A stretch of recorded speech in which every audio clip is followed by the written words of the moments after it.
I think the most important thing that the government did in order to get people to vaccinate was tie all of their services, or at least the majority of it, to your vaccination status. So everything from access to physical government services to even social welfare benefits and scholarships, basically anything, including even unemployment assistance, whatever you wanted from the government, you can only get if you're vaccinated. And they have, of course, offered monetary incentives. They have had at least one lottery and another one about to be announced soon. So that's made a lot of difference, Beverly. Yeah, indeed. And of course, tourism is such an important component. There would have been a huge incentive to get vaccinated so they can be on track to reopen to visitors.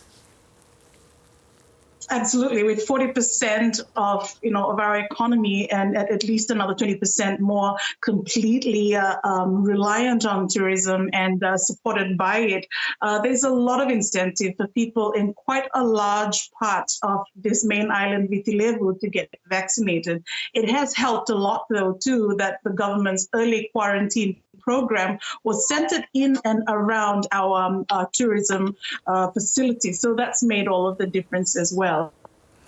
What freedoms are going to now come from Monday? Quite a lot, Beverly. People will now basically be able to go to church. They'll be able to go to tertiary education facilities. People can worship at their places of worship now, even though there is a cap on how many can be inside of a place of worship and how many can be outside. Hotels are reopening, some as early as tomorrow, in fact. And things like restaurants and cinemas have already started to advertise specials, which should begin from the 4th of October. People can go to the gyms. It's a huge difference from not too long ago, 5 months of just no life, no normal at all. Yeah. Now, where are authorities expecting tourists to come from? I mean, we're a big Australians are big visitors to Fiji, but of course we're not travelling anywhere at the moment. So where do you expect visitors to come from? Well, they have indications are that they're expecting people to come from Australia, and with Qantas and Virgin both advertising seats for the middle of December, I guess they're optimistic about the Australian market, which, as you know, is our biggest visitor arrival source. They've also got a list of countries which they're calling a green list. So it's New Zealand, the United States, it's Korea and Canada even, which is a little bit of a surprise. So they're hoping that people will come from there. But as you know, there's quite a big Fijian diaspora as well that was not very important as a tourist market in the past, but will be now, Beverly. Yeah, that's a great point. People also wanting to just come back and visit Fiji, sort of come home to, so to speak. What sort of quarantine will apply to visitors? Well, at the moment, what they've instituted is what they're calling the CFC, the Care Fiji commitment, which basically obligates every single tourist venture, every travel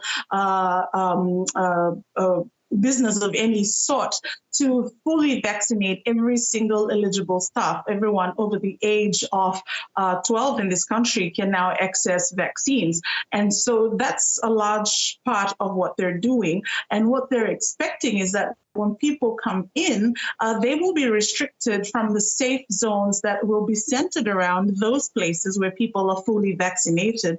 As it happens, coincidentally, the Western Division of Fiji, our tourist strip, is where the best in terms of vaccination coverage is coming from right now. And Lice, what happens to those people who haven't been vaccinated? Are they going to be restricted, or is it just going to be a risk that the community is going to take? Well, as it stands right now in this country, and even more so on the 4th of October, people who are not vaccinated pretty much cannot access any sort of public facility. They're not allowed in any of those places that I had described before. They can't worship, they can't go to school, they can't be anywhere where children are not going to be. They're not able also even to travel outside of the red zone, outside of Viti Levu, even to go to their home islands and villages. So there's a heavy restriction now, and it's creating a little bit of an underground situation where the vaccinated and the unvaccinated are not going to be able to interact, not really. That is going to be fascinating. Well, we will watch with interest, Lice, and hopefully one of these days we'll be able to get to Fiji. Great to talk. We hope so too. Vinaka, Beverly.